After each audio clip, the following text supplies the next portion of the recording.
Baik, Bismillahirrahmanirrahim. Assalamualaikum warahmatullahi wabarakatuh. Alhamdulillahirabbil alamin. Alhamdulillahilladzi an'ama bi ni'matil iman wal Islam. Asyhadu an la ilaha illallah wahdahu la syarikalah wa asyhadu anna Muhammadan abduhu wa rasuluh. Allahumma shalli ala Muhammad wa ala ali Muhammad. Alhamdulillah, segala puji bagi Allah Subhanahu wa taala yang telah memberikan kita berbagai macam nikmat. Sampai dengan hari ini kita masih diberikan kesehatan oleh Allah Subhanahu wa taala, nikmat yang tiada tara, yaitu nikmat keimanan dan keislaman. Karena bisa jadi banyak orang yang di pagi harinya beriman, sore harinya kufur pada Allah Subhanahu wa taala. Mungkin kufur bukan dalam arti keluar dari Islam. Kufur bisa jadi di pagi harinya dia taat, setelah sore harinya bisa jadi dia dalam keadaan maksiat. Nah, subhanallah, semoga kita terhindar dari hal-hal demikian, dan insya Allah pada sore hari ini kita akan melanjutkan kajian tentang sirah An-Nabawiyah, sejarah secara kronologis tentang Rasulullah SAW.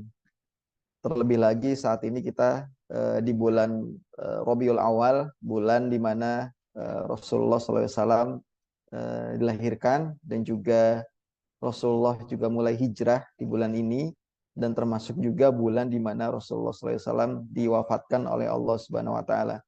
Jadi sebenarnya kita memperingati tiga peristiwa besar di bulan Rabiul Awal ini. Walaupun dalam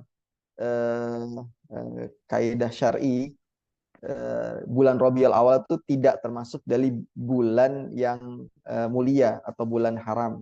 Kan bulan haram itu ada empat. Rabiul Awal tidak termasuk.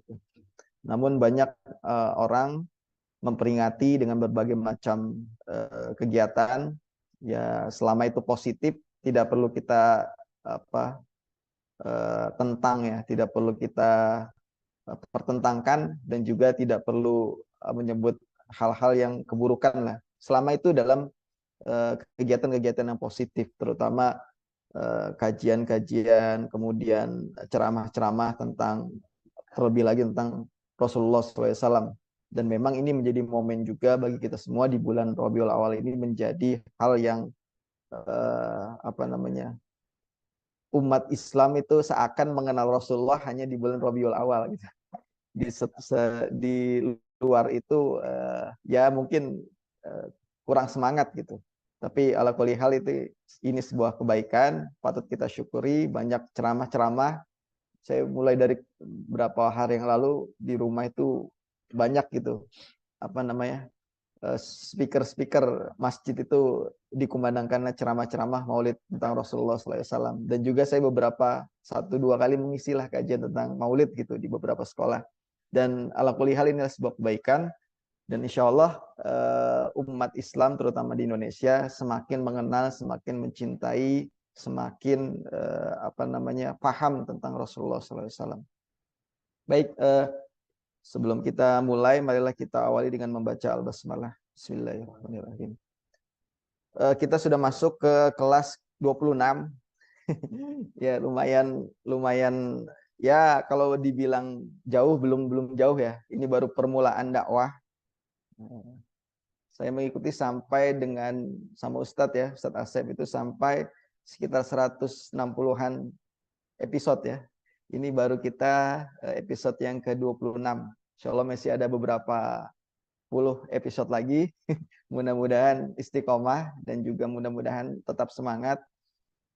Kita perlahan-lahan, tidak terlalu terburu-buru juga membahasnya. Kita coba kupas detail demi detail agar kita mengetahui semaksimal ya yang kita dapat raih tentang Rasulullah SAW, dan juga sisi-sisi yang sisi-sisi lainnya lah, seperti itu. Nah, pada kesempatan kali ini tema yang akan diangkat yaitu tentang generasi as-sabiqun al-awwalun. Istilah generasi atau istilah as-sabiqun al-awwalun ini memang istilah yang cakupannya sangat-sangat luas ya. Kalau kita berbicara as-sabiqun al-awwalun kan permulaannya, orang-orang yang memeluk Islam di awal secara harfiah. Secara mungkin selama ini kita mengenal siapa sih as-sabiqun al-awwalun gitu. pemahaman kita adalah orang-orang yang awal-awal masuk Islam. Padahal nanti ada yang disebutkan muhajirin dan juga ada orang-orang ansor yang disebut juga as-sabiqun al-awwalun. Kita perlu membahas ini karena memang ini masih di awal-awal dakwah, di yang pembahasan kita ya, kelas kita masih di fase permulaan dakwah, dan ini kita coba sedikit menjangkau masa-masa setelah permulaan dakwahnya. Kita tidak memungkiri ada benih-benih yang tumbuh dari tarbiyah atau dari pendidikan Rasulullah SAW kepada para sahabat. Nah, benih inilah yang akan nanti memunculkan as-sabiqun al-awwalun, sehingga perlu kita bahas menjadi orang-orang, para pemula pemeluk Islam. Kemudian benih ini terus berkembang sampai fase 3 tahun pertama dakwah, yang kisarannya pun nggak banyak. Rasulullah yang sering saya sampaikan bahwa di tahun ketiga dakwah kenabian itu hanya berkisar yang memeluk Islam ya, hanya berkisar 40 orang, bahkan kurang gitu. Ibnu Hisham ya meriwayatkan tentang fase awal dakwah 3 tahun pertama itu hanya 40 orang. Dan ulama yang lain berkata kurang dari itu. Jadi 3 tahun itu sepertinya lambat proses dakwanya. Sampai nanti Rasulullah SAW terjadi peristiwa-peristiwa, sampai nanti hijrah pun, orang-orang yang hijrah dan juga para ansor yang menyambut Rasulullah itu masih disebut sebagai as-sabiqun al-awwalun. Jadi rentang waktunya itu sangat lumayan panjang. 13 tahun di Mekah, nanti pun beberapa tahun di Madinah, itu orang-orang yang memeluk Islam di awal-awal itu masih disebut sebagai as-sabiqun al-awwalun. Orang-orang yang awal-awal memeluk Islam. Karena kita akan mendengar istilah ini dan terus-menerus menyebut-nyebut orang-orang yang ada di dalamnya ini, as-sabiqun al-awwalun, itu dalam nanti beberapa episode-episode selanjutnya. Nah, secara umum istilah ini pun perlu diangkat dan juga perlu dikupas sedikit, karena memang secara umum as-sabiqun al-awwalun ini bisa disebut sebagai, dan layak memang disebut sebagai, model generasi terbaik sepanjang masa. Ini luar biasa. Model generasi terbaik sepanjang masa. Ya tentunya kalau kita sebut as-sabiqun al-awwalun secara umum ya para sahabat, tentunya kan. Para sahabat bisa disebut sebagai as-sabiqun al-awwalun. Tapi ini lebih khusus lagi, tidak semua sahabat bisa disebut as-sabiqun al-awwalun. Karena nanti ada pembatasan rentang waktunya. Bukan dari awal memeluk Islam, tapi nanti ada akhir di mana orang-orang itu masuk sebagai as-sabiqun al-awwalun atau tidak gitu. Jadi tidak semua sahabat itu as-sabiqun al-awwalun, tapi as-sabiqun al-awwalun adalah para sahabat Rasulullah. Nah, karena ada batasan yang membatasi, ada rentang waktu sekian tahun itu yang membatasi orang-orang itu yang layak disebut as-sabiqun al-awwalun atau tidak gitu. Nah, as-sabiqun al-awwalun pula disebut sebagai model generasi terbaik, kelompok elit ya. Kalau bisa dibilang ring satu lah. Ring satunya Rasulullah SAW gitu. Kelompok elit, kelompok yang sangat istimewa. Kemudian, dan ini juga istilah ini bukan para ulama yang menyebutkan, tapi kan kita akan membaca nanti di surat At-Taubah ya, ayat 100 itu disebutnya as-sabiqun al-awwalun, Allah yang menyebutkan langsung. Jadi istilah as-sabiqun al-awwalun itu bukan kesimpulan para ulama, berbeda kalau kita dulu membahas fase dakwah sirriyah atau fase dakwah terbatas. Nah, itu kesimpulan para ulama. Fase dakwah sirriyah atau nanti fase dakwah terbuka.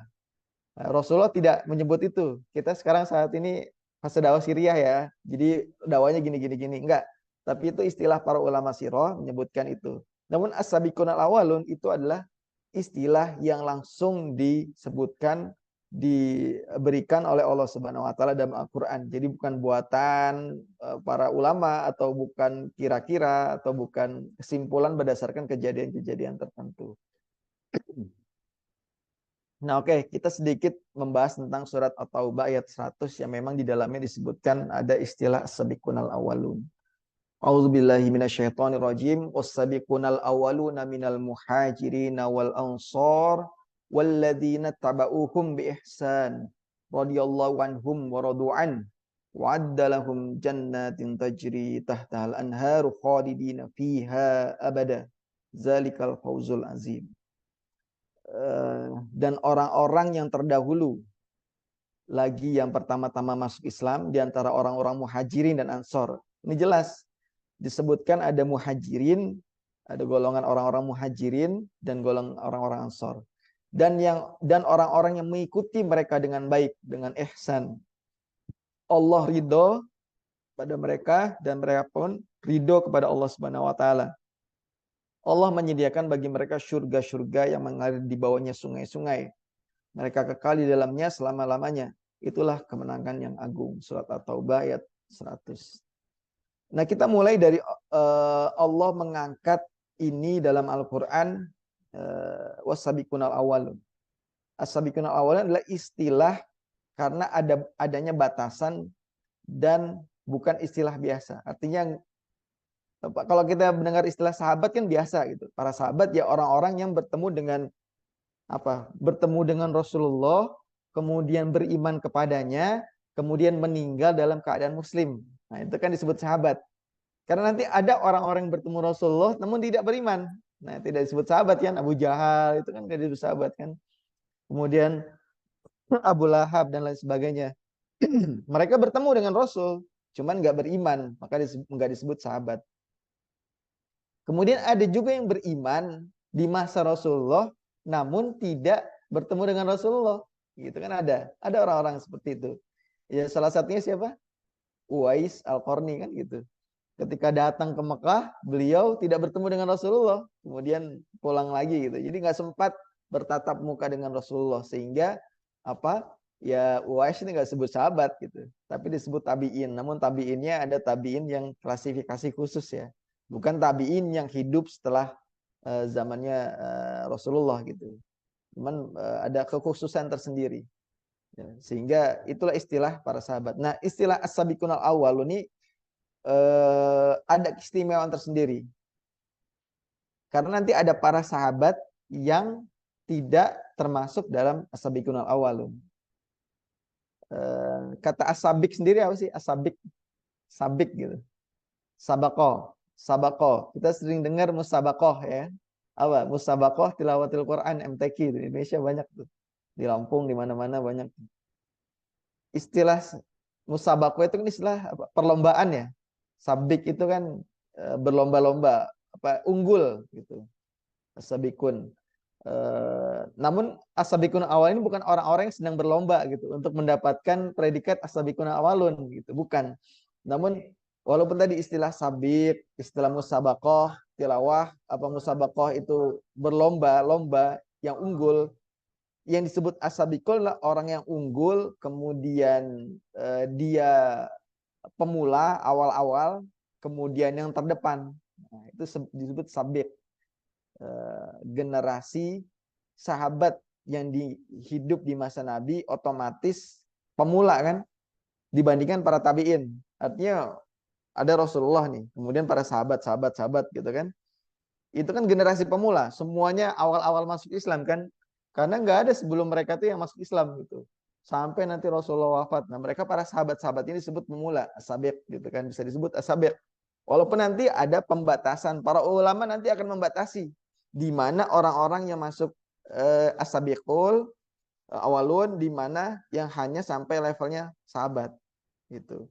Sehingga pemula jadi as-sabiqunal awalun, orang-orang yang terdahulu lagi yang pertama-tama kan udah terdahulu yang pertama-tama lagi. Sabik tidak semua sahabat disebut sabiqun. Makanya nanti ada kelompok yang disebut di sini ada orang-orang muhajirin dan ansor. Tentunya muhajirin yang lebih dulu dibandingkan ansor. Tapi walaupun di sini Allah menyebutkan kan, Allah menyebutkan ada muhajirin dan ansor. Itu jelas spesifikasi khusus, punya kualifikasi khusus istilah ini. Jadi walaupun ansor yang agak telat masuk Islamnya, ya kan tahun keberapa ansor masuk Islam? Yang awal-awal sekitar tahun ya sebelum hijrah pasti ada gitu, sudah ada. Sebelum Bai'ah Aqabah kan ada, nanti kita jelaskan setelah ini. Ada Bai'ah Aqabah pertama, Bai'ah Aqabah kedua, kemudian nanti Mus'ab bin Umair diutus, itu kan mulai awal-awal gitu kan. Dari 6 orang Madinah ini ya, orang Madinah, orang Yasrib dulu itu mulai meluk Islam ketika Rasulullah mulai mencari tempat lain selain Mekah ya, tempat untuk bernaung dakwahnya selain Mekah. Maka orang-orang 6 orang Madinah ini yang mulai awal memeluk Islam, gitu kan? Mulai awal masuk Islam. Nah itu disebut as-sabiqun al-awwalun. Walaupun nanti jauh rentangnya, berarti kan bisa dibilang dari 13 tahun atau 11 tahun ke 10 11 lah. Tahun ke 11, tahun ke 12 masa kenabian itu kan baru mulai orang-orang Madinah memeluk Islam atau orang-orang Yasrib dulu sebelum Madinah. Jadi ada 2 kelompok Muhajirin dan Ansor.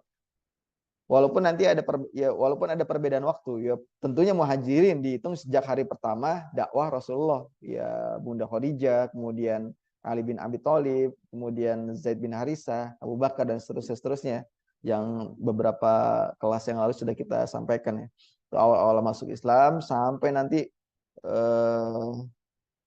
termasuk Umar bin Khattab ya di tahun ke-6 dan seterusnya gitu, mulai dakwah terbuka di tahun ketiga, keempat kenabian. Kemudian Ansor kapan? Yaitu tahun ke-12 atau tahun ke-11 kenabian. Jadi 6 orang tadi, kemudian nanti setahun kemudian datang melakukan Bai'ah Aqabah pertama dan kedua. Jadi ada rentang waktu yang cukup jauh, cukup panjang antara Muhajirin dengan Ansor gitu. Kenapa? Karena orang-orang Madinah kan telat mengakses dakwah ya. Mereka tidak sempat untuk menerima dakwah gitu di awal-awal karena ya Rasulullah fokusnya di Mekah kan tentu saja. Ditambah dengan kondisi internal Yasrib ketika itu yang sedang konflik internal ya. Kita tahu ada perang Bu'ats yang menewaskan petinggi-petinggi Madinah ketika itu. Dan ini juga di satu sisi menjadi keberkahan ya. Bunda Aisyah pernah mengatakan perang Bu'ats ini menjadi keberkahan bagi Rasulullah. Kenapa? Karena dengan banyak wafatnya petinggi-petinggi Madinah, maka yang sisanya kan lapis-lapis kedua nih, anak-anak mereka gitu. Kemudian mereka mencari solusi, akhirnya datang ke Mekah bertemu dengan Rasulullah secara nggak sengaja gitu. Bertemu dengan Rasulullah dan mereka menyatakan diri masuk Islam dan kembali beberapa tahun, 1-2 tahun kemudian untuk melakukan Bai'at Aqabah dan mempersiapkan Madinah sebagai tempat bernaung atau tempat menyebar Islam. Jadi perang Bu'ats nih, ya kalau mungkin nggak ada perang Bu'ats, orang-orang Madinah yang tua-tua itu masih ada dan nggak menerima Islam gitu. Ya, kenapa? Karena nantilah kita bahas. Identik As-Sabiqun Awal ini identik dengan kaum-kaum orang anak-anak muda lah. Makanya saya lebih senang gaulnya sama anak-anak muda gitu dibandingkan yang bapak-bapak gitu. Banyak hal sih perlu koreksi dari bapak-bapak yang sudah senior gitu. Nah, As-Sabiqun Al-Awalun, jadi Muhajirin dan Ansor. Kemudian nanti ada batas akhirnya. Para ulama ada menyimpulkan bisa batas akhirnya itu di setelah sebelum Fatu Mekah, ada yang menyimpulkan ketika sebelum perang Badar, ada yang menyimpulkan ketika setelah perang Badar. Ini banyak perbedaan. Nanti kita ulas lah. Nah, kalau memang As-Sabiqun Al-Awwalun ini tertentu orangnya, kita kenal ada Khalid bin Walid, kemudian siapa setelah itu Amr bin As ya, sebelum Fatu Mekah. Itu kan mereka ikut hijrah, Muhajirin. Termasuk dari golongan Muhajirin. Nah, Muhajirin pun nggak semuanya jadi As-Sabiqun Al-Awwalun. Karena nanti setelah Badar pun ada orang-orang yang sudah masih hijrah dari Mekah ke Madinah atau dari daerah-daerah lain ke Madinah. Karena memang ketika itu Rasulullah menyampaikan semua orang yang beriman wajib hijrah ke Madinah. Gitu. Sebelum Fatu Mekah. Gitu. Nanti makanya setelah Fatu Mekah Rasulullah bilang tidak ada lagi hijrah setelah Fatu Mekah. Jadi udah boleh nggak boleh boleh nggak hijrah. Tapi sebelum itu semua harus berkumpul di Madinah. Makanya yang dari Habasyah mulai hijrah pula ke Madinah kan sebelumnya hijrah ke Habasyah dan menetap di sana. Nanti termasuk paman Rasulullah Ja'far itu kan menetap di Habasyah. Setelah hijrah ke Habasyah, dia nggak pulang lagi ke Mekah, tapi menetap di Habasyah. Sampai nanti beberapa tahun kemudian Rasulullah hijrah ke Madinah, kemudian juga Ja'far pun ikut hijrah ke Madinah. Jadi seluruh kaum muslimin ketika itu diusahakan, diperintahkan oleh Rasulullah untuk hijrah ke Madinah. Sampai dengan sebelum Fathu Mekah. Nah, kalau Khalid bin Walid, kemudian Amr bin As, itu para ulama berbeda pendapat bahwa mereka itu apakah mereka itu as-sabiqunal awwalun atau tidak. Nah, batas akhirnya kapan nanti kita sampaikan kesimpulan para ulama. Jadi ada pembatasan spesial kekhususan di mana orang-orang yang layak disebut as-sabiqunal awwalun atau tidak. Namun, nah di ayat selanjutnya, di kalimat selanjutnya, di antara orang-orang Muhajirin dan Ansor dan orang-orang yang mengikuti mereka dengan ihsan, gitu. Walladzina taba'uhum, dan orang-orang yang ittiba, walladzina taba'uhum bi ihsan. Apa? Itu sama Ustaz. Nah, ada apa namanya? Walladzina taba'uhum bi ihsan. Orang-orang yang mengikuti mereka, ittiba, gitu kan. Ittiba kan dari at-taba'uhum, ya. Mengikuti mereka dengan ihsan. Jadi nggak menutup kemungkinan sebenarnya, walaupun rentang waktu as-sabiqunal awal itu sudah ditutup, jadi sampai sekian dari mulai tahun pertama dakwah, hari pertama dakwah sampai dengan nanti misalnya peristiwa Badar itu sudah tertutup. Kalian nggak bisa lagi nih jadi golongan as-sabiqunal awal. Namun keutamaannya Allah tidak menutup itu. Allah membuka itu, disebutkan walladzina ta'bauhum, dan orang-orang yang mengikuti mereka bi ihsan, dengan ihsan, dengan baik. Artinya apa? Keutamaan as-sabiqunal awalun bisa juga kita miliki walaupun kita tidak disebut sebagai as-sabiqunal awalun. Nah, itu keunikan ayat ini, bahwa ada pembatasan as-sabiqunal awalun namun tidak menutup nanti orang-orang yang berusaha mengikuti mereka dengan ihsan, dengan baik, gitu. Jadi bukan karena faktor waktu lagi, tapi faktornya kualitas. Kualitas orang-orang ini generasi tabiin misalnya. Ada yang generasi tabiin yang sebenarnya lebih baik, lebih bagus orang-orang tabiin dibandingkan para sahabat. Ada. Kan Pak, sahabat tuh ada ratusan ribu. Ya ada sahabat yang levelnya top, ya kan, Abu Bakar, Umar, Utsman, kemudian Zubair, Tolha dan segala macamnya. Ada sahabat yang levelnya hanya ketemu Rasulullah sekali udah pulang ke kampungnya, kan itu ada sahabat itu seperti itu. Ada orang-orang Badawi, orang-orang Baduy kan seperti itu. Disebut sahabat mereka. Datang ketemu Rasulullah, beriman, kemudian pulang ke kampungnya, udah nggak ketemu lagi. Sehingga kualitas mereka ya kualitas standar aja pada umumnya. Jadi nggak semua sahabat tuh kualitasnya sama, enggak. Makanya bisa jadi nanti kualitas sahabat tertentu, misalnya kualitas sahabat orang-orang Baduy, orang-orang Badawi, pedalaman, itu jauh di bawah kualitasnya para tabi'in. Hasan al-Basri, kemudian Umar bin Abdul Aziz, dan segala macamnya. Mereka nggak ketemu Rasulullah, namun kualitasnya itu bisa jadi levelnya tinggi, bahkan mendekati levelnya as-sabiqunal awalun. Sehingga kualitas ini yang apa namanya diperhitungkan oleh Allah. Orang-orang walladzina tabauhum, orang-orang yang mengikuti mereka bi ihsan, dengan baik, gitu. Jadi kebaikan ihsan itu kan apa? Di hadis Jibril itu kan, iman, tentang iman, Islam dan ihsan kan, tentang apa namanya? Apa yang disebut ihsan? Engkau beribadah seolah-olah engkau melihat Allah. Nah, tapi kalau engkau tidak dapat merasakan itu, maka yakinlah Allah melihatmu, gitu kan. Jadi perasaan kita tuh setiap aktivitas kita dilihat oleh Allah. Makanya kan nggak mungkin kita berbuat buruk kalau perasaan ihsan itu ada di diri kita. Sehingga level kebaikan tertinggi itu ihsan kan. Kan ada, kalau bahasa Arab ya ada hasan, ada ihsan kan. Kalau hasan tuh baik, kalau ihsan tuh terbaik, gitu. Seperti itu. Jadi level tertinggi. Jadi ihsan tuh seakan-akan kita tuh melihat Allah. Ya walaupun kita nggak melihat langsung, tapi yakinlah bahwa Allah itu melihat kita. Artinya keutamaan as-sabiquna awalun bisa kita ikuti, bisa kita apa namanya ya dalami, ittiba, kita ikuti dengan mengikuti mereka dengan ihsan. Ya bagaimana caranya mengikuti mereka? Ya dengan membaca, dengan termasuk ini kan mengkaji sirahnya. Ya nggak mungkin kita mau ikut as-sabiqunal awalun, cuman kita nggak tahu, nggak paham apa yang mereka lakukan kan. Ya sama aja lah. Kita mau ikut orang, cuman nggak tahu nih orang ini siapa, gitu kan. Jadi nggak lucu lah gitu. Kemudian radhiyallahu anhum wa radu'an. Allah telah meridhoi mereka. Ini apa bantahan sebenarnya terhadap orang-orang Syiah. Orang-orang Syiah banyak menghina para sahabat ya. Abu Bakar dihina, Bunda Aisyah dihina, kemudian Utsman dihina, Umar dihina dan semuanya. Ya, mereka hanya menjunjung Ali dan keturunan-keturunannya kan gitu. Nah ini bantahan sebenarnya. Allah itu meridhoi mereka, as-sabiqunal awalun.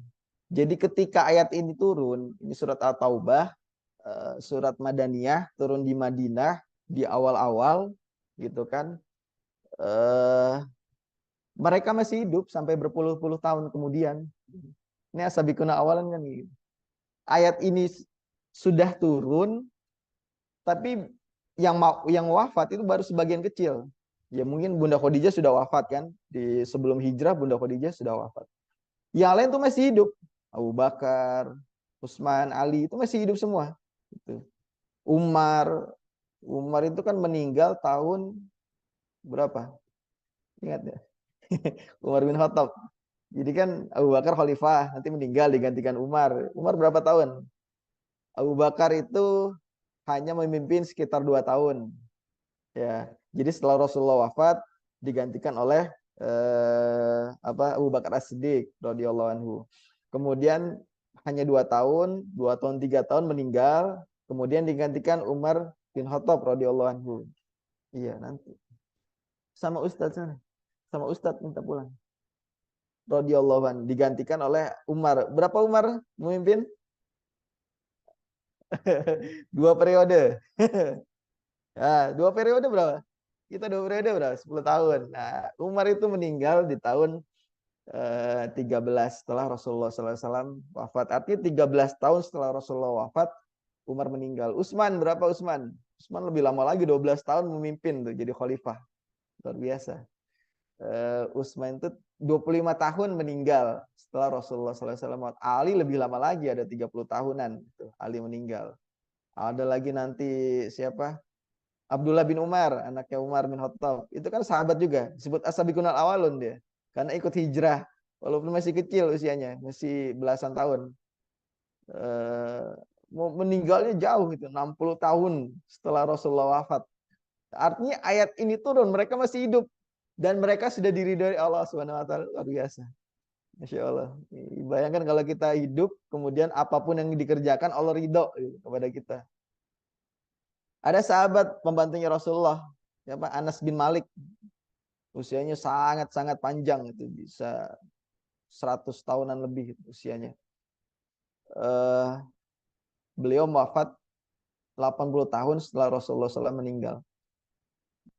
Ini termasuk as-sabiqunal awalun, orang Madinah, orang Ansar. Masih kecil ketika Rasulullah jadi pembantunya Rasulullah kan, Anas bin Malik ini. Jadi mereka tuh masih punya kesempatan hidup berpuluh-puluh tahun. Kemudian Allah telah meridhai mereka. Luar biasa. Jadi apapun yang mereka lakukan, artinya mereka bukan tidak berdosa. Bukan. Mereka ada dosanya. Ada, pasti ada salah-salahnya lah. Banyaklah salahnya gitu maksudnya. Tapi apapun yang mereka lakukan, ya termasuk nanti ada peristiwa perang Jamal ya, yang jadi apa namanya, antara Bunda Aisyah dengan Ali gitu kan. Itu kan juga mereka terjadi pertikaian. Itulah kita jelaskan gitu. Kemudian perang Siffin, perang Jamal, perang Siffin itu kan para sahabat semua. Para sahabat saling berperang luar biasa. Jadi kalau sekarang rame-rame politik itu perang dari zaman dulu sudah rame gitu politik. Tapi mereka diridhoi Allah gitu. Saling perang, saling bunuh, teman Allah ridho. Ini luar biasa. Ya, Allah ridho, radhiyallahu anhum wa radu'an. Mereka sudah diridhoi Allah, dan Allah ridho kepada mereka dan mereka pun ridho kepadanya. Jadi apapun yang mereka lakukan tidak menggugurkan keridhaan Allah Subhanahu wa taala. Ini yang menjadi bantahan orang-orang Syiah. Ya, orang Syiah kan, oh Abu Bakar salah, Umar salah, Bunda Aisyah salah gitu kan. Bahkan menghina-menghina. Justru Allah ini dalam ayat ini itu memuji mereka. Allah ridho kepada apapun yang mereka lakukan. Ini asas akidah kita ya, yang Sunni ya, yang Muslim, bukan Syiah gitu. Ini letak kesalahan Syiah di sini. Jadi mereka menghina di luar Ali dan pengikutnya, kemudian hanya mengagungkan Ali. Artinya apa? As-sabiqun awal ini lurus, tidak ada yang menyimpang, tidak mungkin melakukan penyelewengan. Allah sudah memastikan mereka. Jadi ridhonya Allah itu sudah radhiyallahu anhum mereka. Gitu. Allah ridho terhadap mereka. Artinya mereka melakukan dosa. Namun dosa-dosa yang mereka lakukan itu tidak berpengaruh pada status keridhaan Allah Subhanahu wa taala. Ini sinarnya mulai ini ya. Jadi saya majuan aja biar. Nah, atau geser ya. Artinya mereka bukan tidak berdosa, tapi keutamaan mereka tuh luar biasa. Ada alumni perang Badar namanya Hatib bin Abi Balta'ah. Pernah dengar kisahnya? Hatib bin Abi Balta'ah. Dia melakukan kesalahan yang sangat luar biasa. Jadi ketika Rasulullah SAW ini kan mau Fatu Mekah ya.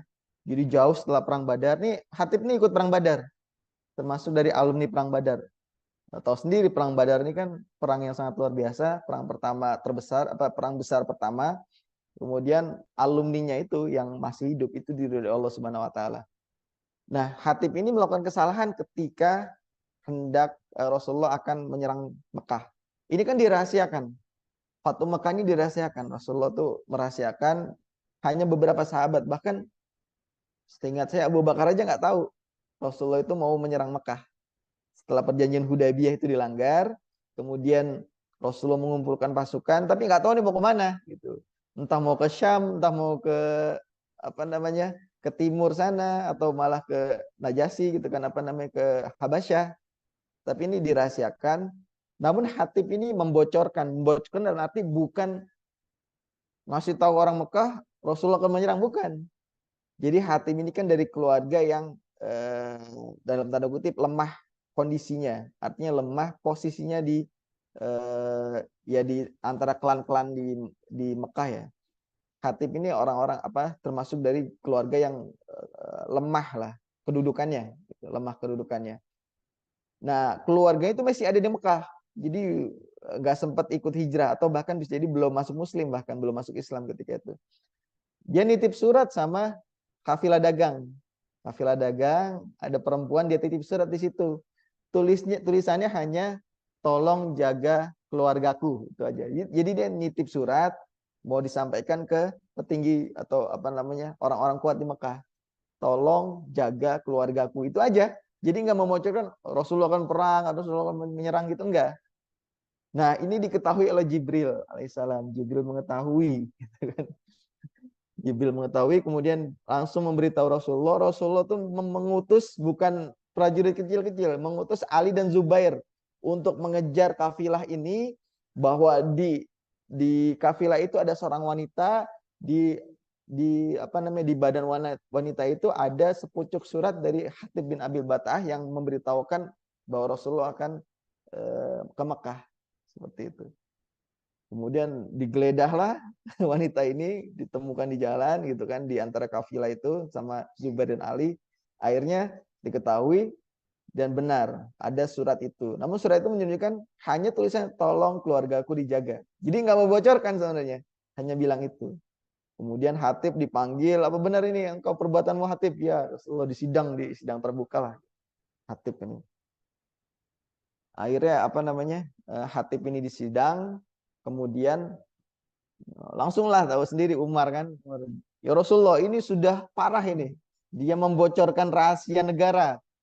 Kita mau perang dibocorkan sama dia, ini dosanya dosa tingkat tinggi lah. Mau perang dibocorin gitu lah. Walaupun bukan bocorin perangnya, bocorin cuma jaga keluarganya aja.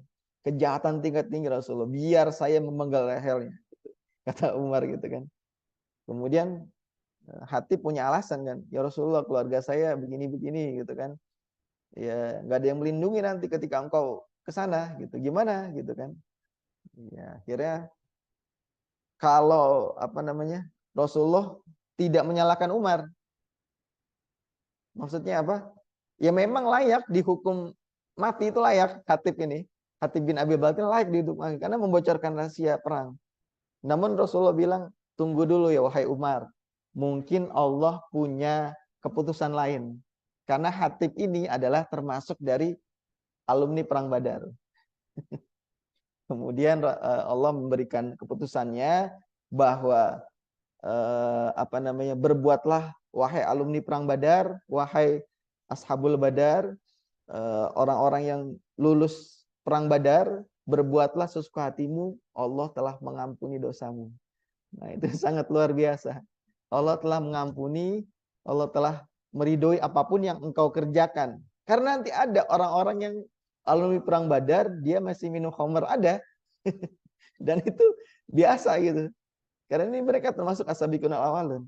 Termasuk ada spesialisasi khusus.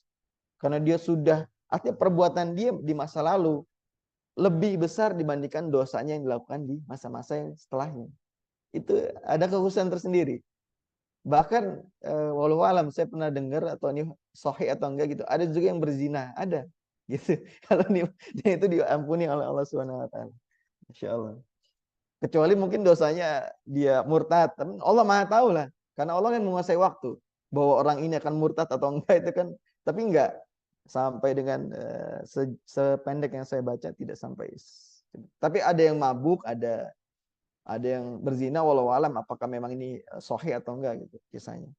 Cuman kalau Hatib ini dosanya besar. Kalau orang lain gitu, artinya orang biasa yang melakukan ini, maka sudah jelas hukumannya, hukuman mati. Karena membocorkan rahasia negara lah, rahasia kejahatan tingkat tinggi lah, membocorkan peperangan gitu. Nah, jadi nggak bisa disamakan. Sabiquna awal ini, radhiyallahu anhum wa radu'an. Artinya kan kalau kita kan ini kan berbuat baik, yang mudah-mudahan ujungnya baik lah gitu kan. Husnul khotimah. Nauzubillah kalau selama ini kita rajin sholat, rajin ta'lim, rajin segala hal-hal yang kebaikan lah. Namun ujung-ujungnya sul khotimah itu kan nauzubillah gitu. Tapi as-sabiqun al-awwalun ini sudah dijamin. Jadi sebelum mereka wafat, sudah mereka meninggal dunia, itu sudah dijamin. Levelnya sudah berbeda. Radhiyallahu anhum wa radu'an. Wa'addalahum jannati. Jannat. Dan Allah telah menyediakan bagi mereka surga-surga. Wa'addalahum jannatin tajri tahtal anhar.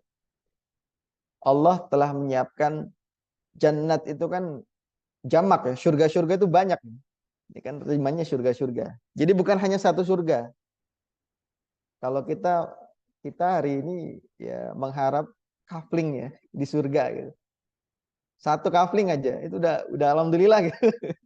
Kalau mereka udah disiapkan gitu, jannat, surga-surga, berbagai macam tingkatan, tinggal mereka tuh milih aja mau surga yang tingkat mana, itu sudah disiapkan oleh Allah Subhanahu Wa Taala. Jannatun tajri tahtal anhar, dan yang mengalir sungai-sungai di bawahnya. Artinya kan ya tafsir ulama jannat, surga itu seperti berbukit-bukit, kemudian ada sungai-sungainya di sekitaran. Namanya jannah. Saya belajar bahasa Arab ya. Saya belajar bahasa Arab. Jannah huruf yang komposisinya jim, nun yang bertasdid itu sesuatu yang abstrak. Janin, kemudian jin, jin. Junnah itu apa? Perisai. Kemudian majnun. Tahu majnun? Bodoh, gila, karena dia tertutup akalnya gitu kan. sesuatu yang apa namanya tidak terlihat, abstrak, tertutup. Itu yang hubungannya sama jim nun yang bertasjid itu. Jadi jannah, ya kalau kita terjemahan surga apa sih?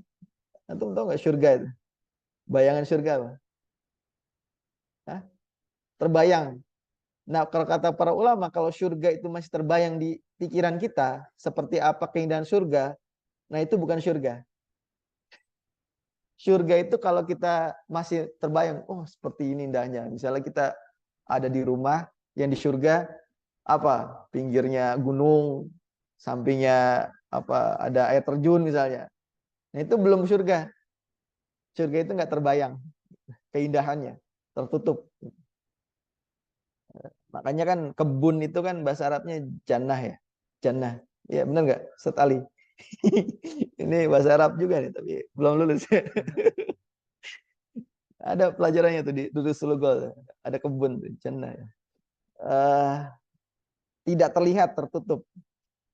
Keindahan surga itu diibaratkan tertutup dan baru bisa benar-benar dinikmati, baru bisa benar-benar dirasakan ketika kita ada di dalamnya. Gitu. Artinya para ulama menyimpulkan yang tidak pernah dilihat oleh mata, tidak pernah terdengar oleh telinga, dan tidak bisa dibayangkan dalam pikiran kita. Itu surga. Masya Allah. Jadi kalau masih ada di pikiran kita surga, nah itu bukan surga. Surga lebih indah dari itu. Itulah istilah surga ya. Ini apa sabiqun Allah sudah dijamin surga-surga udah ngalih di dalamnya. Apa namanya? Dan di ayat lain kan ada sungainya, ada sungai Laban, sungai Labanun ya, susu, kemudian sungai madu, sungai Homer gitu kan. Ya mudah-mudahan Allah memberikan kesempatan kita untuk menikmati Homer di surga gitu. Ya kalau Homer di dunia aja kita dilarang kan, kalau di surga ya boleh gitu ya. Semuanya boleh, Homer boleh gitu. Ada artikel atau berita ya. Ada Homer yang umurnya tuh sejak Perang Dunia Kedua di Singapura kalau nggak salah. Ada Homer yang usianya itu dari tahun 40-an dan baru kemarin dijual gitu kan. Itu harganya sekitar 100 juta satu botol Homer itu. Homer itu makin lama makin enak katanya. Iya benar nggak? Nggak tahu ya. Nah, itu Homer yang dari Perang Dunia Kedua aja tahun 40-an sampai sekarang itu harganya sekitar segitu lah. Ya gimana kalau Homer yang di surga, para ulama menafsirkan Homer yang di surga itu sudah disegel oleh Allah sejak diciptakan muka bumi ini. Bayangkan. Kenikmatannya seperti apa gitu kan. Jadi katanya Homer itu makin lama makin enak kan. Kayaknya Homer yang berusia lama, berusia tua itu makin mahal dan makin enak katanya gitu. Nah, bagaimana bayangkan kalau Homer itu sudah ada, kemudian disegel oleh Allah, kemudian baru dibuka nanti gitu. Jadi disegel sejak muka bumi diciptakan. Nikmatnya ya itu tidak bisa terbayangkan. Makanya jangan dibayangkan surga karena nggak bisa dibayangkan surga itu. Ya mereka sudah disediakan. Jadi Allah sudah menyediakan. Ingatkan peristiwa Isra Mi'rajnya Rasulullah. Rasulullah diperlihatkan surga oleh Allah. Kemudian Rasulullah melihat apa? Sendalnya Bilal kan, terompah Bilal di sana. Bilal kan sabiqun awal ini, sendalnya udah masuk surga gitu. Orangnya masih hidup gitu kan. Masih warawiri gitu di bumi, tapi sendalnya udah masuk surga. Kemudian Rasulullah melihat rumah yang sangat luar biasa. Setelah ditanya oleh malaikat, itu rumah siapa? Itu rumahnya Umar bin Khattab. Insya Allah, rumahnya itu udah dibangun gitu. Ya, antum mencari sendirilah kisah-kisah ininya, apa namanya, surga itu. Khalidina fiha abada. Mereka kekal di dalamnya. Itulah zalikal fawzul azim. Artinya kemenangan yang agung. Ya, kemenangan kita adalah kemenangan di surganya. Ya, mudah-mudahan kita menjadi bagian dari orang-orang yang itiba kepada mereka. Ya, cara terbaik untuk itiba dengan mereka adalah ya membaca sirahnya. Ya gimana caranya mau itiba, mau ikutin orang-orang asabiqun awalin kalau kita nggak paham sejarahnya kan seperti itu. Saya ngambil ayat satu lagi ya, sedikit ya. Slide-nya nggak banyak sih, cuma 9. Kuntum khaira ummatin ukhrijat linnas ta'muruna bil ma'ruf wa tanhauna 'anil munkar. Ayat ini sering saya ungkapkan, sering saya ulang-ulang ya. Namun juga sering salah diartikan oleh banyak kita dan para khutbah, para khatib itu kadang suka salah mengartikan ayat ini. Kuntum khaira ummah, kita ini umat terbaik, kita umat terbaik. Bukan di situ kita posisinya. Yang disebut kuntum khaira ummah, kadang kita mengklaim kita ini umat terbaik. Terbaik dari mananya gitu. Paham nggak maksudnya? Hari ini kita, apakah kita terbaik hari ini? Jauh kita, jauh dari kata terbaik. Dari sisi teknologi jauh, dari sisi ketertiban jauh, dari sisi ukhuwah jauh dibandingkan umat-umat lain. Maksudnya dibandingkan di luar umat Islam. Hari ini jauh. Malu sebenarnya kalau kita mengklaim kita khairu ummah. Hari ini malu gitu. Karena kita ya sama saudara sendiri aja masih masih berantem gitu kan. Masih ribut gontok-gontokan.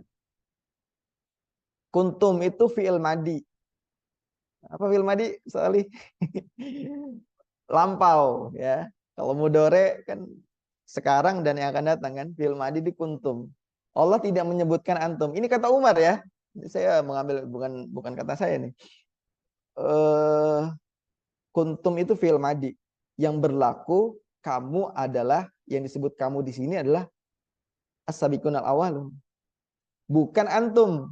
Kalau kata antum berarti kan kalian semua nih di sini. Tapi kuntum, Allah menyebutkan kuntum khaira ummah, kamu yang terdahulu, kamu yang awal-awal.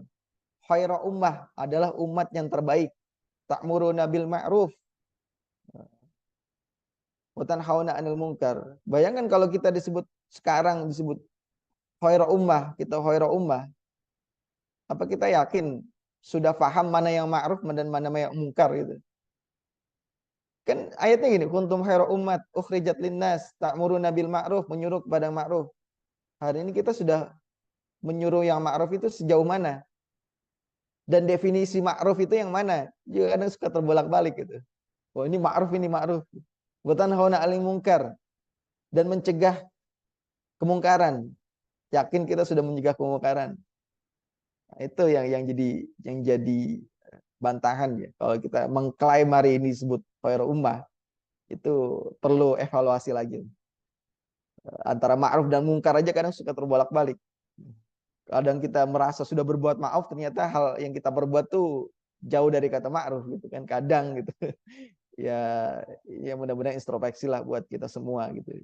Ya agar tidak merasa, ya saya sih lebih baik kita tuh merasa di bawah dulu gitu. Atau ya lebih baik kita merasa di bawah, belum melakukan apa-apa, dibandingkan kita sudah merasa terbaik, ternyata diketahui orang gitu. Terbaik dari mananya gitu. Buang sampah aja masih di pinggir jalan gitu kan. Terbaik dari mananya gitu. Ya parkir aja masih sembarangan kan. Ya salah satu iman terlemah kan itu, menyingkirkan gangguan di jalan. Gangguan di jalan itu bukan hanya batu, bukan hanya kerikil, bukan. Kita parkir sembarangan itu mengganggu orang. Parkir mobil nih, ada orang jualan kita berhenti. Ada orang di belakang banyak nih, mau jalan tuh terganggu dengan mobil kita. Itu bisa masuk dalam hal iman yang paling rendahnya kita belum bisa gitu. Belum bisa melakukan atau menghindari, menyingkirkan gangguan di jalan. Justru malah kita mengganggu orang di jalan dengan parkir sembarangan. Ya itu introspeksi lah. Artinya kata Umar, ayat ini tidak berlaku untuk, ini Umar ngomong ya, ketika menjadi khalifah berbicara di depan para tabi'in semua nih. Ada juga para sahabat gitu. Kata Umar, ayat ini tidak otomatis berlaku buat antum. Gitu. Enggak otomatis, kenapa? Allah bilangnya kuntum bukan antum. Allah bilangnya yang terbaik, yang lampau, fi'il madi, yang terdahulu, yang awal-awal. Takululi awalina wala takululi akhirina. Artinya ini berlaku kepada generasi awal dan tidak otomatis berlaku pada generasi-generasi setelahnya. Ya termasuk kita saat ini.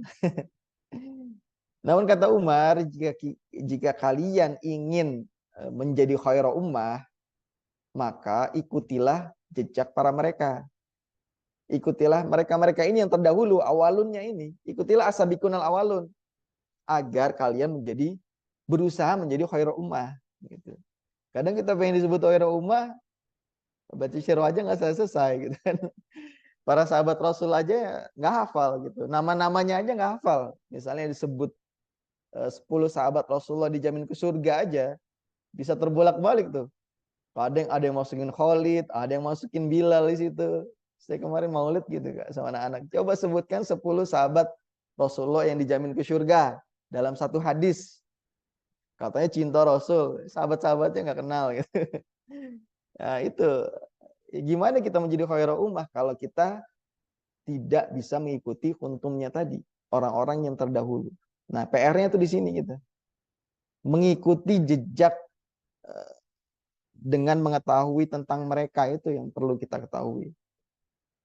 Artinya apa? Jadi saya katakan di awal ya, sebelum diskusi sebelum kelas ini, pengetahuan kita tentang sirah nabawiyah, tentang para sahabat, itu saya pikir ya, masih lemah kita. Masih sangat jauh. Ya makanya kami lah gitu teman-teman itu membuka kelas ini gratis gitu. Artinya gratis aja sedikit yang ikut gitu.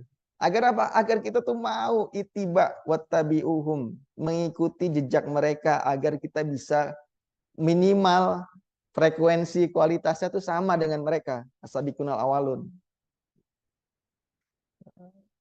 Artinya seberapa besar, coba kita introspeksi lah teman-teman kita gitu atau kita sendiri, seberapa jauh kita mengenal sirah nabawiyah. Seberapa jauh?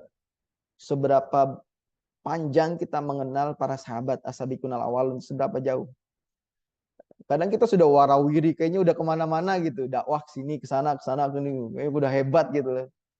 Cuman kita bergerak sana sini, udah keringetan, udah capek, kayaknya kita nggak kemana-mana gitu. Di sini-sini aja gitu. Bergeraknya tuh bergerak statis aja dari sana balik lagi itu nggak ada perkembangan. Karena apa? Bisa jadi yang kita jalankan, yang kita lakukan bisa jadi adalah nggak itiba, nggak mengikuti apa yang mereka lakukan. Rasulullah kan punya step-step, punya tahapan-tahapan. Hari ini tahapannya ini, tahun ini tahapannya ini, kemudian nanti 3 tahun kemudian seperti apa tahapannya. Itu ada stepnya, sehingga ada perkembangan. Kalau kita kayaknya dari dulu sampai sekarang gini-gini aja, nggak kemana-mana gitu. Kayaknya bergerak cuman nggak kemana-mana. Itu yang jadi introspeksi kita ya.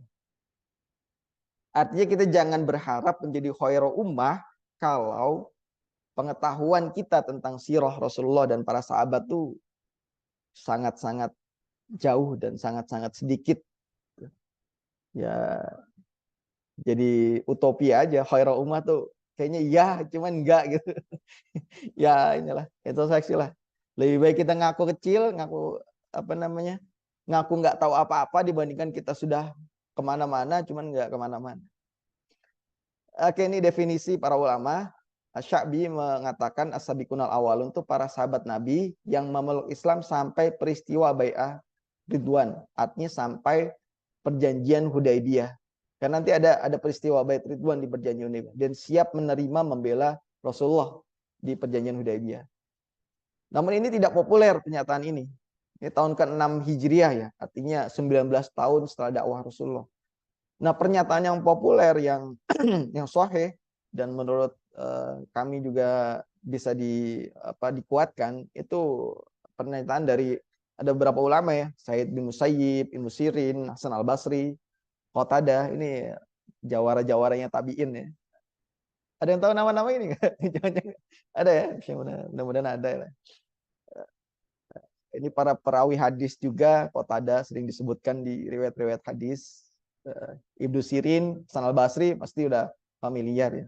Said bin Musayyib mengatakan yang disebut as-sabiqunal awwalun adalah para sahabat Nabi sallallahu alaihi wasallam yang sempat sholat menghadap dua kiblatain. Ada di surat Al-Baqarah itu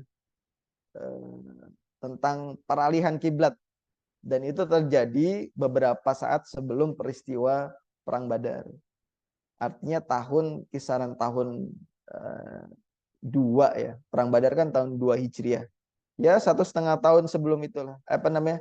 1,5 tahun setelah hijrah Rasulullah. Artinya tahun ke-14-15 Hijriah. Ya makanya tadi Khalid bin Walid, kemudian Amr bin As, itu kan masuk Islamnya jauh setelah itu. Jadi nanti Khalid bin Walid itu perang Badar cuman di pihak musuh. Kemudian perang Uhud juga seperti itu kan. Tahun apa? Masyhur ceritanya tentang Khalid yang menjadi pasukan Quraisy yang lewat belakang bukit Uhud itu kan. Sampai nanti Khandaq juga masih musyrik, baru nanti menjelang Fatu Mekah baru hijrah masuk Islam Khalid bin Walid. Termasuk kerabatnya, sohibnya Amr bin As juga seperti itu. Jadi mereka ini belum tidak disebut as-sabiqun awal. Abu Darda juga demikian, orang Ansor. Banyak orang Ansor juga yang baru masuk Islam jauh setelah Badar gitu. Itu luar biasa.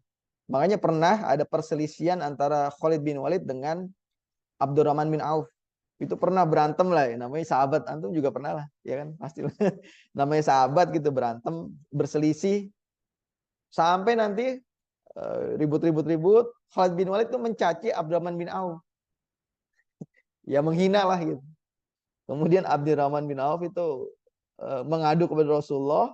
Kemudian Rasulullah marah. Dibilang Rasulullah, ini Khalid bin Walid sudah masuk Islam.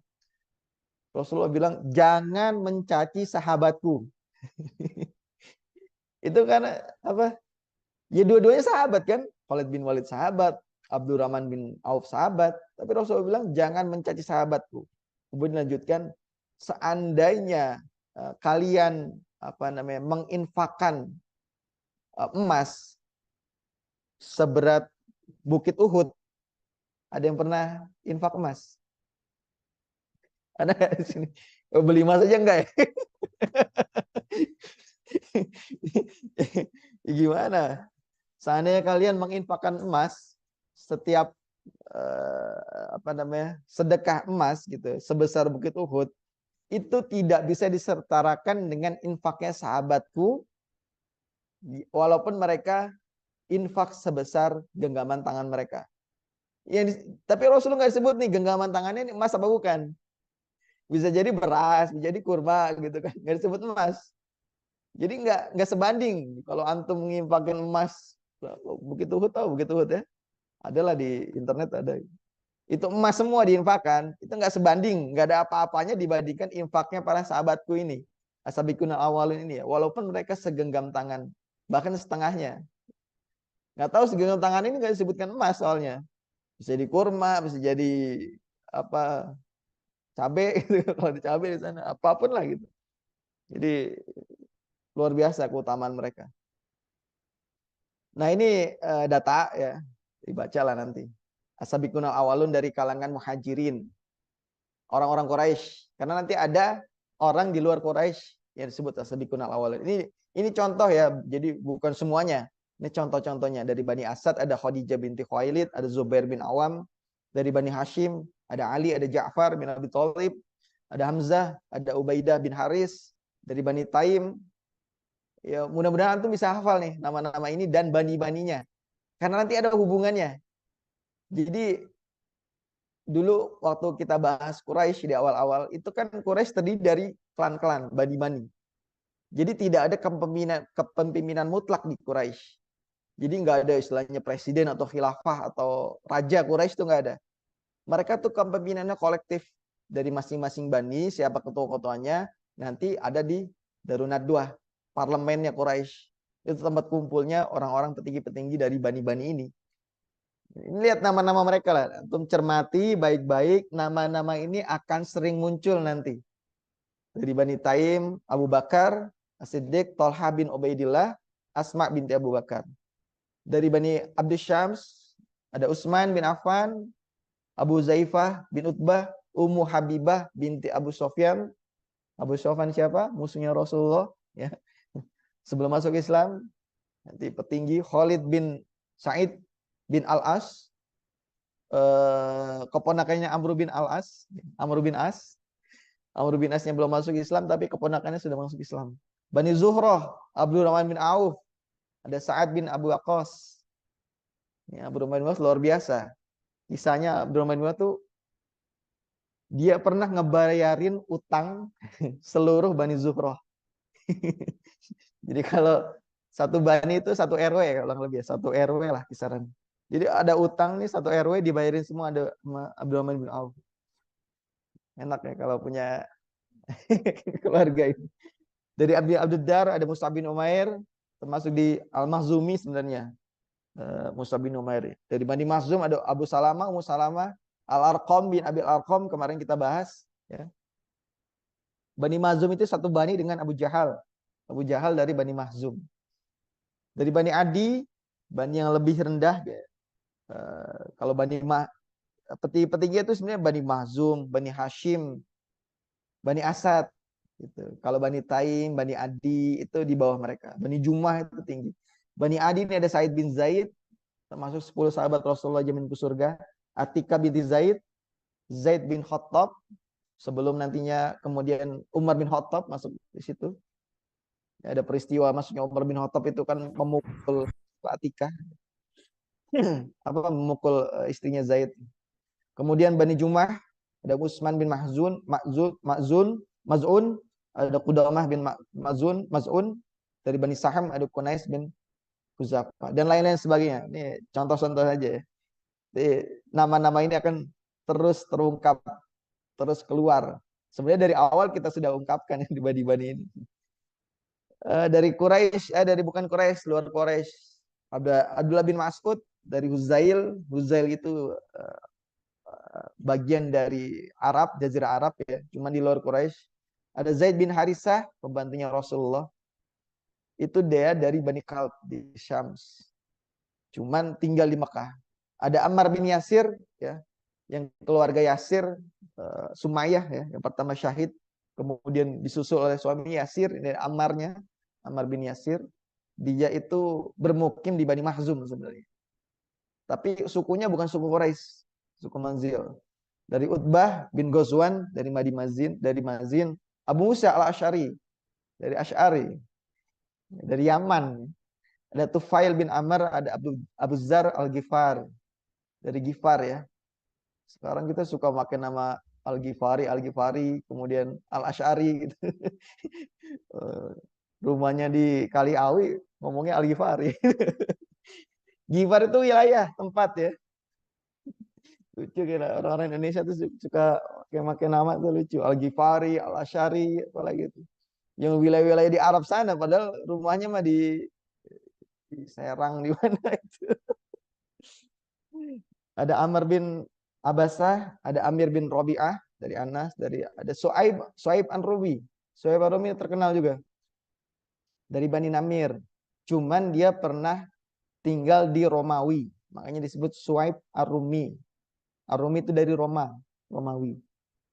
Kemudian nanti ada Salman Al-Farisi kan, setelah ketika perang Khandaq, ya dari Persia ya. Nah karakteristiknya sedikit ya. Jam berapa sekarang? Mudah-mudahan belum maghrib. Mereka muda, rata-rata berusia 20 sampai 40 tahun. Artinya inilah generasi pelapis ya, generasi muda. Bahkan kalau mau dirata-rata dengan rigid itu kisaran 25 tahun mereka. Sabiqunal awalun, muda, energik, penuh dengan semangat dan pelapis. Sebutkan orang-orang yang masuk Islam di awal-awal yang lebih tua dari Rasulullah. Ada nggak? Yang usianya lebih tua dari Rasulullah. Rasulullah kan 40 tahun. Yang usianya di atas 40 tahun. Paling hanya 1-2 orang. Nggak banyak. Rata-rata muda mereka. Belasan bahkan 20-an tahun. Makanya saya sebenarnya sepakat kemarin sama keputusan MK yang menurunkan batas usia presiden. Ngapain presiden tua-tua 40 tahun kan? Ya diturunkan, harusnya diturunkan emang 25 tahun gitu presiden itu. Yang udah tua tahu udah lah zikir aja di masjid itu, mereka yang udah tua-tua udah ubanan itu.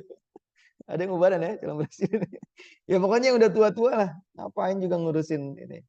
Artinya pemuda-pemuda ini sebenarnya harus memimpin negeri itu. Rasulullah tuh seperti itu, menugaskan kalangan muda untuk memimpin perang dan segala macamnya gitu. Jadi kalau kita ini sudah berapa, 78 tahun ya negeri kita ya.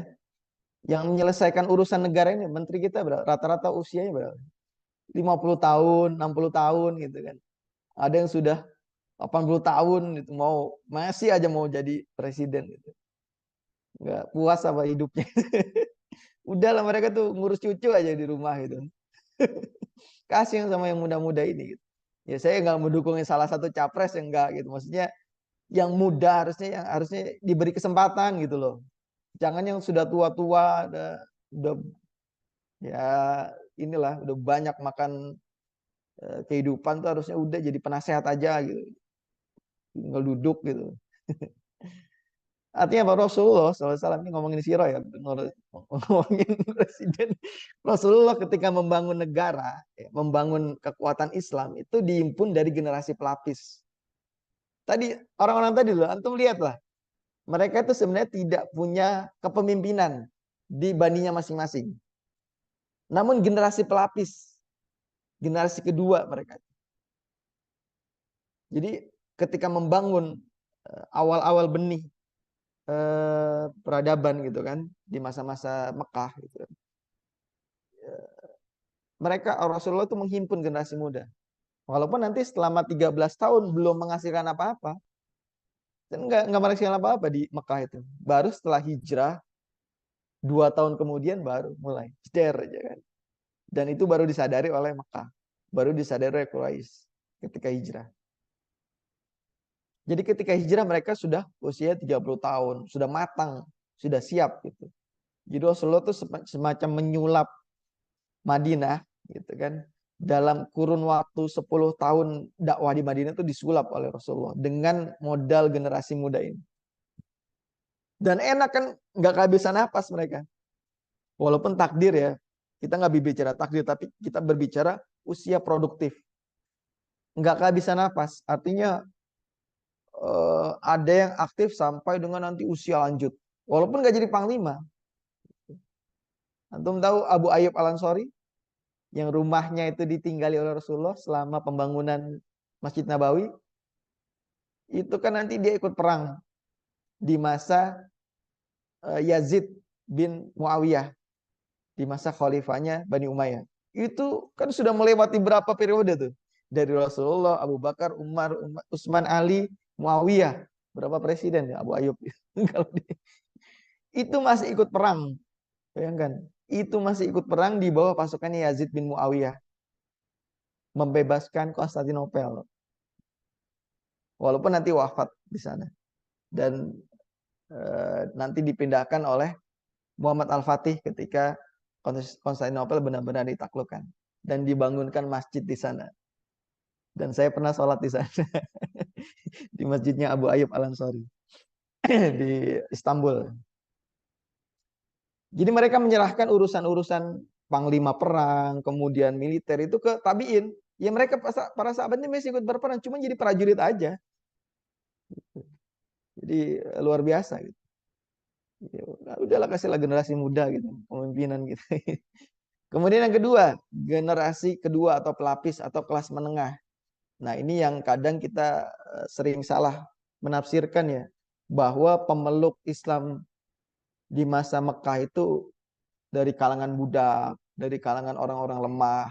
Itu kadang itu ya walaupun ada, cuman dianalisa tidak sampai setengah, bahkan tidak sampai sepertiganya yang memeluk Islam dari kalangan lemah. Mayoritas yang memeluk Islam di awal-awal itu adalah orang-orang kelas menengah ke atas dan generasi pelapis. Itu yang harus perlu kita analisa lagi. Kadang kita suka asal aja menafsirkan gitu. Rasulullah dikelilingi oleh orang-orang lemah. Enggak. Tadi ada Ummu Habibah. Siapa Ummu Habibah? Anaknya Abu Sofyan. Siapa Abu Sofyan? Saudagar terkaya di Mekah. Ada Utbah bin Robi'ah, petinggi Quraisy. Itu anaknya siapa? Abu Zaifah. Abu Zaifah bin Utbah. Itu masuk Islam. Ada lagi Abu Jahal, adik tirinya Ayash. Ayash itu masuk Islam. Kemudian Ummu Salamah dari Bani Makhzum, itu putrinya dari Abu Umayyah. Ummu Salamah ini putri dari Abu Umayyah Al-Makhzumi. Itu masuk Islam, dan masih banyak lagi yang lainnya. Jadi orang-orang yang masuk Islam itu bukan mayoritas dari kalangan budak atau kalangan lemah, bahkan justru mayoritas dari kalangan terpandang, tokoh, anak-anaknya. Kemudian lintas etnik, lintas bani, tadi udah jelas datanya tuh. Ini menunjukkan kecerdikan Rasulullah, bahwa Rasulullah tidak membidik satu dua klan aja, tapi semua klan dibidik oleh Rasulullah. Ya, bayangkan antum punya kader di berbagai macam partai. Ini misalnya dari PAN, dari PDI, dari Golkar, ngaji sirah bareng-bareng, itu luar biasa. Ya, contohnya itulah gitu. Ini kan biar gampang aja lah. Kan lintas etnik, maksudnya eh, tidak tentu, nggak fokus misalnya Bani Hashim aja, enggak gitu. Semua Bani Rasulullah masuki. Dan ini secara nggak langsung, ini yang tidak disadari oleh orang-orang Quraisy. Jadi Rasulullah mulai menggerogoti, ya, tanda kutip ya, menggerogoti, mengobrak-abrik sistem tatanan sosial yang sudah berlangsung lama di Quraisy.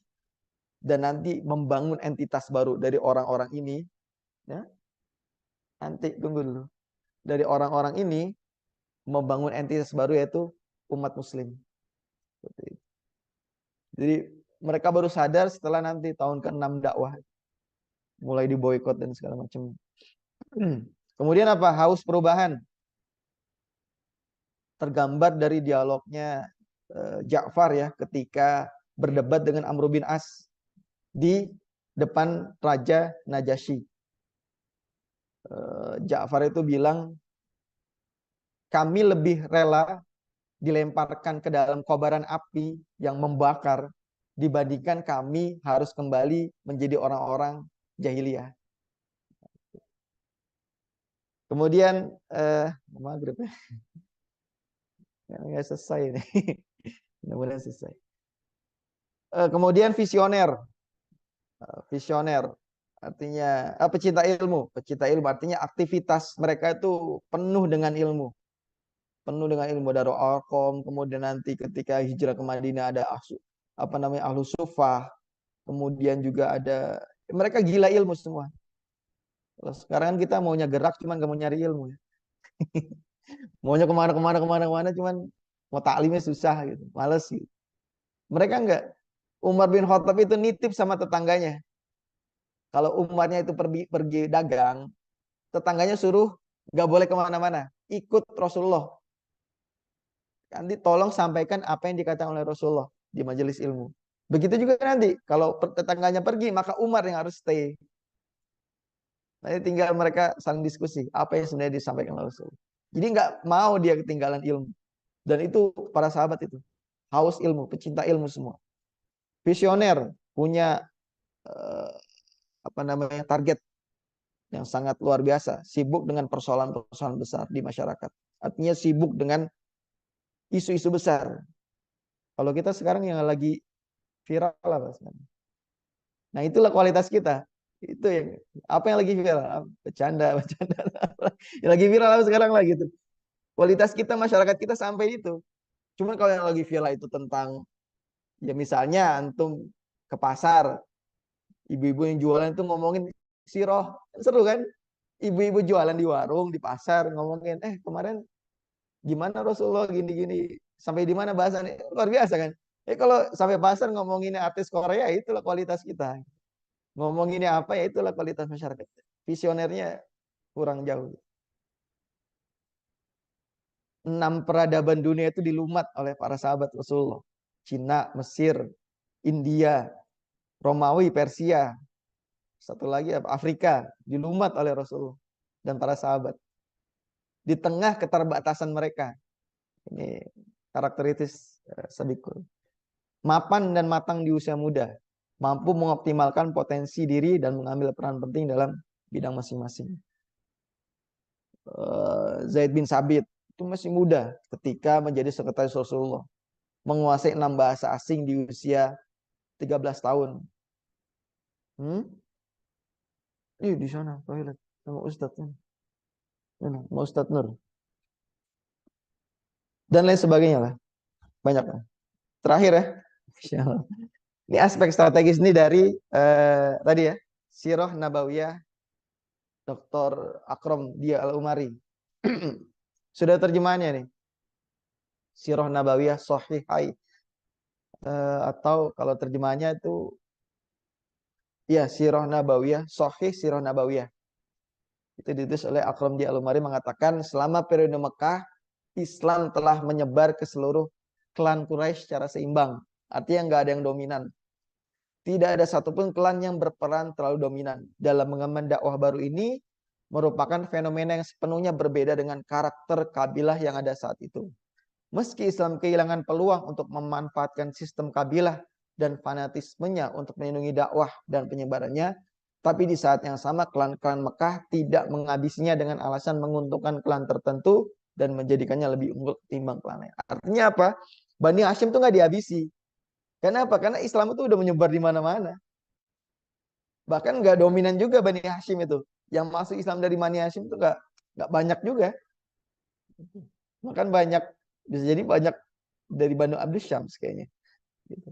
Nah Rasulullah sudah mengobrak-abrik tatanan sosial di sini. Tatanan masyarakat Arab itu sudah abrik secara perlahan-lahan dan mereka nggak sadar. Dan kemudian nanti perlahan-lahan memenangkan dakwah. Harusnya gitu ya. Harusnya ya. Kita masuk ke berbagai macam, kami misalnya, Ali ini anak kami ini. Masuk ke berbagai macam partai. Jangan satu partai aja. Gitu, misalnya. Masuklah kemana-mana. PDI masuk, Gerindra masuk, semua yang masuk gitu kan. Kayak HMI kan gitu, di mana-mana ada kan. Atau teman-teman NU di mana-mana ada. Cobalah kayak gitu. Artinya nggak ada yang dominan, tapi tidak menghilang dakwahnya. Udah ya gitu orang-orang di situ. Agar mereka tuh ya politiknya jalan, ngajinya iya. Ya, nggak masalah kan. Artinya apa? Mereka ini kan bukan musuh dalam tanda kutip ya. Kawan-kawan yang aktif di partai politik di berbagai macam lah partai politik sebenarnya bukan musuh kita. Justru itu jadi objek dakwah kita. Masuklah di setiap lini. Jadi jangan antipati, jangan ini dari beda partai nih, jangan deketin. Jangan. Justru malah kita rangkul, ajak ngaji, jadi ngaji siroh, paham mereka tuh nanti. Baik, itu yang bisa disampaikan. Mudah-mudahan bisa ada yang bisa ditangkap dan juga bisa menjadi bahan perenungan dan diskusi. Pak Fadol, kalau ada pertanyaan di online ada Pujo nih, ada yang lainnya. Pak Arif juga ada, silakan. Antum di LAC? Padahal.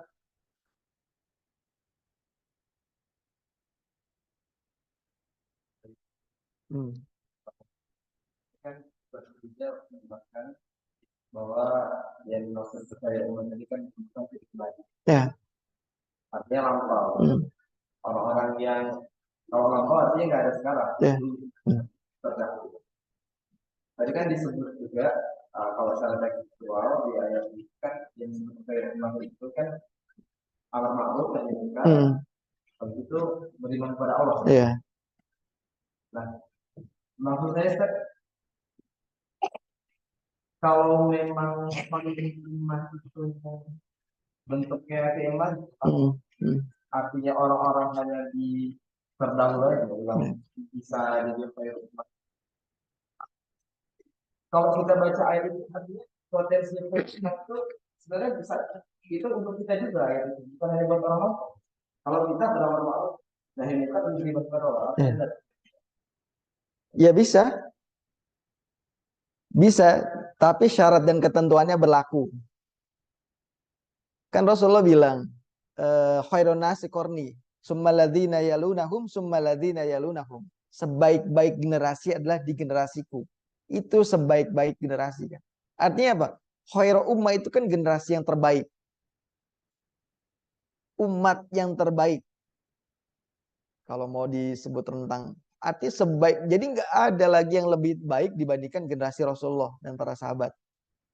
Summaladzina yalunahum. Kemudian setelahnya dan setelahnya. Para tabi'in dan tabi'ut tabi'in. Itu sudah nas yang disyariatkan oleh Allah, di Rasulullah digariskan.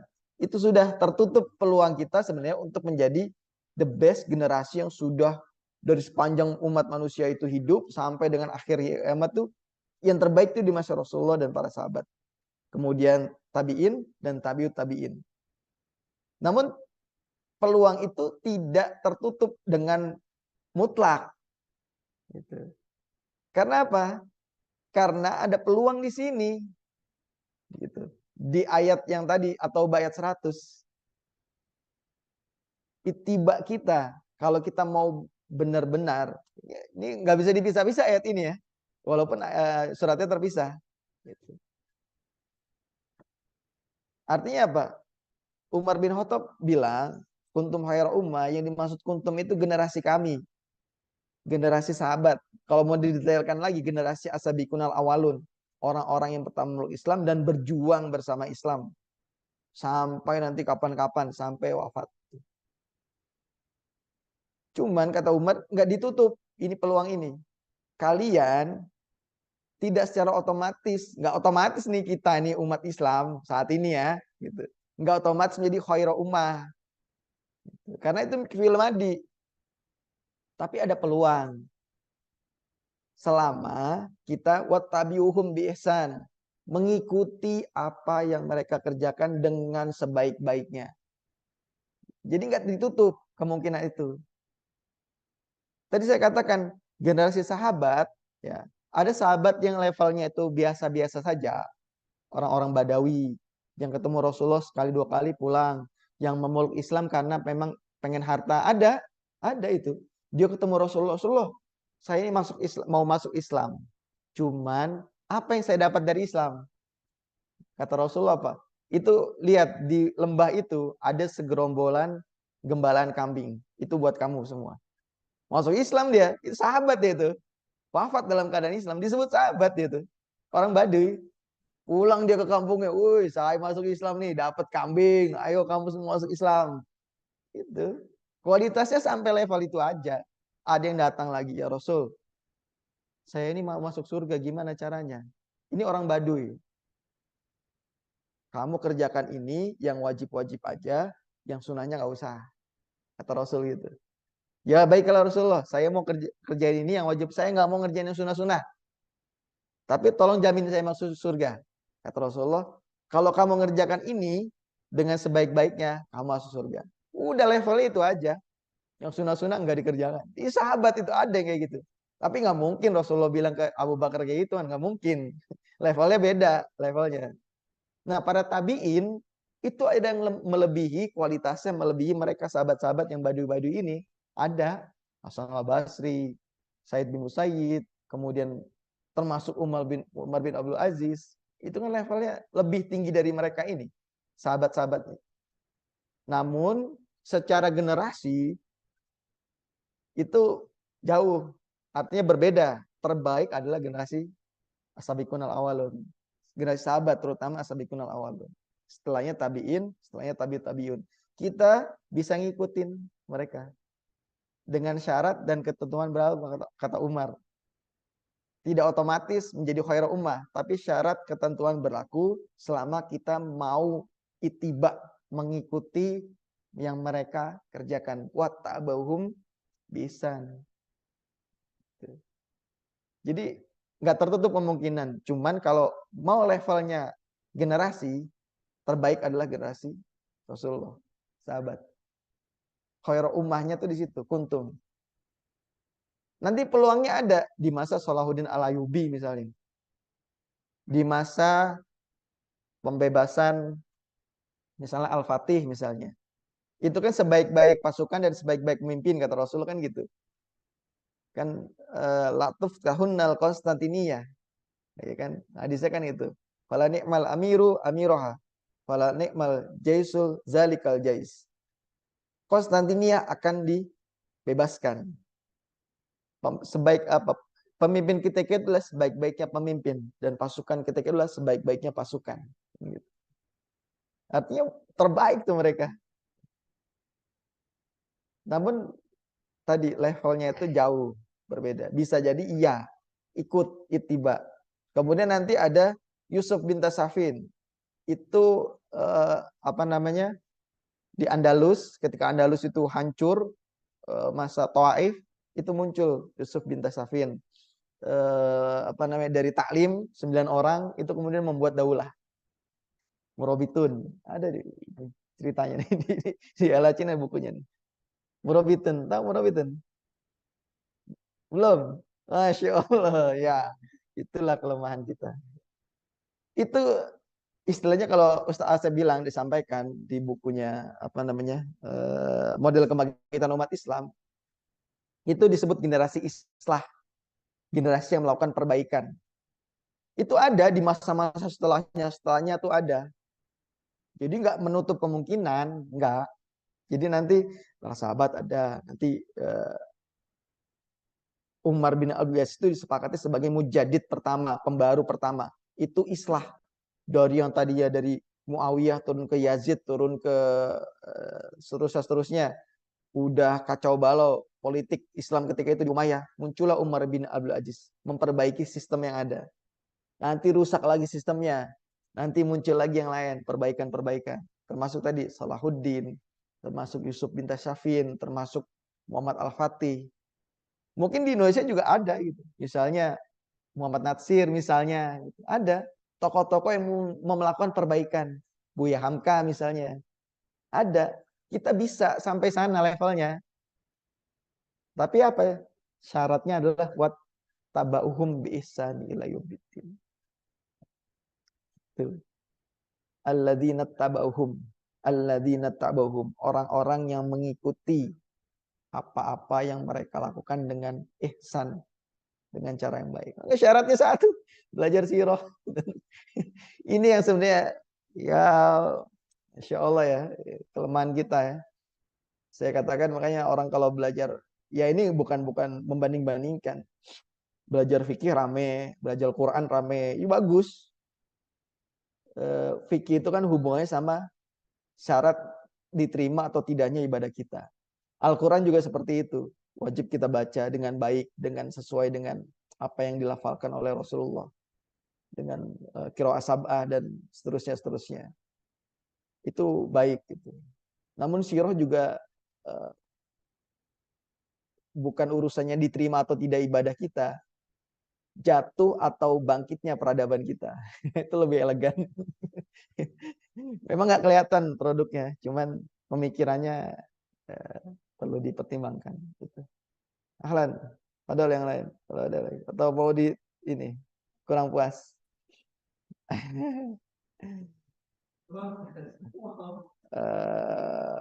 Di chat ada ya?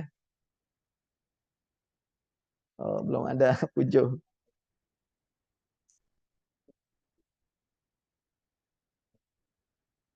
Ya kalau nggak ada, pakai aman, pakai. Mudah-mudahan. Sebenarnya karena kita butuh bahasa cuman ternyata Quran itu ada apa? Dia ada bagian yang menurutku dia kayak ada dibanding baca yang satu kalimat. Ya. Gimana kalau dipecah jadi dia bait kayak yang tadi kayak yang kan dijelasin yang tadi baru itu spesifik mereka ada cuman ada kalimat dan orang-orang itu agak generalis di bagian itu spesifik ada waktu tempat orang terus generalis yang nah itulah generalisnya lagi itu kesalahan tindakan memahami tafsir atau nggak tahu. Nangislah kita. Betul. Ya keindahan Al-Quran kan itu. Keindahan Al-Quran itu. Artinya perlu penafsiran. Makanya kan banyak tafsir. Banyak ahli tafsir. Termasuk para sahabat kan Abdullah bin Abbas, kemudian Abdullah bin Mas'ud, itu kan turjuman Al-Quran, penafsir Quran terbaik gitu kan. Seterusnya nanti tafsir, banyak tafsir yang setelah dituliskan. Itulah fungsinya. Artinya kadang kita gini, mohon maaf. Kita kembali ke Al-Quran dan Sunnah, kembali ke Al-Quran dan Sunnah. Itu istilah bagus sebenarnya. Cuman kalau kita baca Quran dan Sunnah kok gitu, hanya itu kita nggak dapat, tanda kutip nih, mohon maaf, nggak dapat maksimal yang kita butuhkan. Karena itu sumber, dua kitab, dua entitas itu sumber, Al-Quran dan As-Sunnah itu sumber. Butuh turjuman, butuh penafsiran. Siapa yang berhak dan layak? Ya para ulama yang mendalami itu semua. Kita orang awam mana ngerti, bahkan bacanya terjemahan pula kan. Kuntum khairu ummah, kita umat terbaik, bla bla bla. Padahal diterjemahkan. Ini Umar bin Khattab nih, bukan kata saya. Kata Umar bin Khattab, itu ayat itu tidak berlaku otomatis ke antum. Itu ayat itu berlaku ke kami para generasi terdahulu. Itu contoh lah. Ini kan karena Al-Quran itu kan diturunkan oleh mereka, kepada mereka gitu kan. Pada Rasulullah dan juga disampaikan kepada sahabat. Itu. Jadi ya istilah kembali Quran dan Sunnah itu saya pikir harus didefinisikan lebih detail lagi. Enggak cuma karena semangat. Semangatnya bagus. Hanya saja perlu pembelajaran lebih intensif lagi, terutama melalui para ulama-ulama, ulama hadis, ulama Quran, tafsir, termasuk ulama sirah dan sebagainya. Gitu. Ini ada pertanyaan. Apakah generasi awal ini semuanya belajar di rumah Al-Arqam bin Abi Al-Arqam saja, atau ada yang dibina Rasulullah di lokasi lain? Selama 3 tahun pertama, markasnya adalah di rumah Al-Arqam bin Abi Al-Arqam. Ya, duduk sini dulu nanti, sabar. Ya, ini dari Pak Arif ya. Kemarin kita sudah jelaskan ya tentang Al-Arqam bin Abi Al-Arqam. Siapa dia, kemudian berapa lama periodenya dan segala macamnya. Rumah Al-Arqam bin Al-Arqam menjadi tempat markasnya dakwah Rasulullah di 3 tahun pertama. Dan itu tidak semua para sahabat di situ yang memeluk Islam itu belajar di situ. Jadi nanti ada beberapa orang yang di situ, kemudian para sahabat ini menyebarkan ke lainnya. Seperti Zaid, seperti Umar kan ketemu Khobbab itu kan dari Al-Arqam, kemudian menjelaskan ke rumah Zaid bin Khattab. Baru nanti Umar itu datang mau membunuh Rasulullah. Jangan dulu, Rasulullah itu adikmu itu udah masuk Islam tuh, di rumah coba lihat lagi belajar Islam. Nah itu. Cuman kalau Rasulullah sendiri majelisnya 3 tahun pertama itu ada di Al-Arqam, rumah Abu Al-Arqam, rumah Darul Arqam. Setelah itu baru para sahabat menyebar ke masing-masing tempat yang agar tidak mudah terdeteksi. Gitu. Baru setelah nanti Umar dan Hamzah masuk Islam, tidak lagi dipakai Al-Arqam ini rumahnya. Jadi sudah dakwahnya terbuka. Jadi Rasulullah menerima wahyu disampaikan ada ke para sahabat langsung. Menerima wahyu sampaikan lagi gitu, terbuka. Karena sudah ada Hamzah dan Umar. Gitu. Nanti ada fase dakwah terbuka ya setelah kelas ini.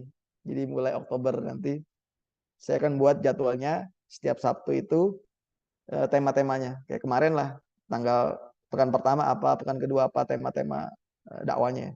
Gitu. Baik, sudah mau maghrib ya, 10 menit lagi. Kita akhiri dengan membaca hamdalah. Alhamdulillahirabbil alamin dan doa penutup majelis. Subhanakallahumma bihamdika asyhadu an la ilaha illa anta astaghfiruka wa atubu ilaik. Wabillahi taufik wal hidayah. Assalamualaikum warahmatullahi wabarakatuh.